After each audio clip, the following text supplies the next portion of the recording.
নমস্কার বন্ধুরা, আমি প্রিয়াঙ্কা আর প্রিয়াঙ্কা কিচেনে আপনাদের স্বাগত। তো কার কার ক্যান্ডি খেতে ভালো লাগে অবশ্যই কিন্তু আমাকে কমেন্টে জানান। আর এমন কেউ নেই যে ক্যান্ডি তাদের পছন্দ নেই। আর ঘরোয়া যদি এই রকম সুস্বাদু ক্যান্ডি হয় তো তার কথাই আলাদা।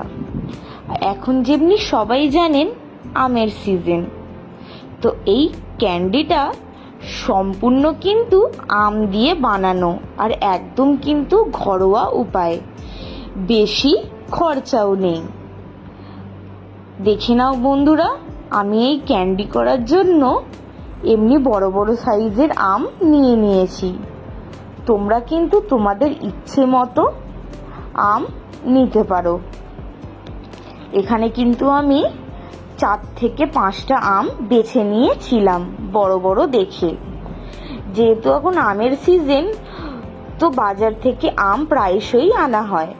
তো এত আম কি করব ভেবে ভাবলাম একটু ক্যান্ডি করে নিই আর রেসিপিটি তোমাদের সাথে শেয়ার করি। তো চলো বন্ধুরা, ভিডিওটি স্কিপ না করে সম্পূর্ণ দেখার সকলকে অনুরোধ থাকলো।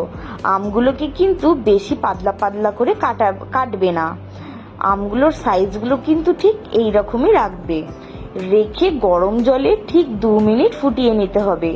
জলের মধ্যে কিচ্ছু দেবেন না, না নুন না চিনি। নর্মাল কিন্তু আমগুলোকে একদম 2 মিনিট করে ফোটাতে হবে।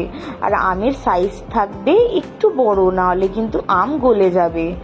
2 মিনিট একদম ভালো করে ফুটিয়ে কিন্তু তোমাদেরকে সম্পূর্ণ আমটাকে ভালো করে ছেঁকে নিতে হবে। এখানে কিন্তু দেখো, তোমরা চামচ দিয়ে নাড়বে না, চামচ দিলে কিন্তু আমগুলো ভেঙে যেতে পারে। ওই জন্য দেখো আমি ছুরি দিয়ে চেক করছিলাম। আমগুলোকে একদম ভালো করে ছেঁকে নিয়ে গরম অবস্থাতেই আমি কিন্তু চিনি মিলিয়ে দিচ্ছি। এই চিনিটা কিন্তু গলে যাবে 2 মিনিট পর। তোমরা কিন্তু এই মিশ্রণটাকে 2 ঘন্টা মতো রাখতে হবে। যত রাখবে আমের ভেতরে কিন্তু মিষ্টিটা ততটা পৌঁছাবে। আমি এখানে 2 ঘন্টা রাখার পর রোদে দিয়েছিলাম। দেখো তোমাদের কিন্তু একদম চিনিটা গলে গেছে। এই চিনিটা তোমরা পরবর্তীকালে আরো আম কেটে ব্যবহার করতে পারো, বা ওইটা দিয়ে তোমরা শরবতও খেয়ে নিতে পারো।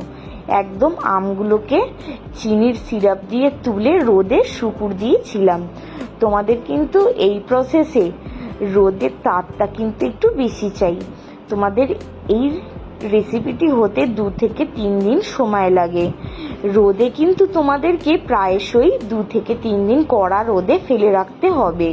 তোমরা কিন্তু কিছু একটা চাপা দিয়ে রাখতে পারো, নাহলে কিন্তু নোংরা ঢুকে যেতে পারে আর কচকচ করতে পারে।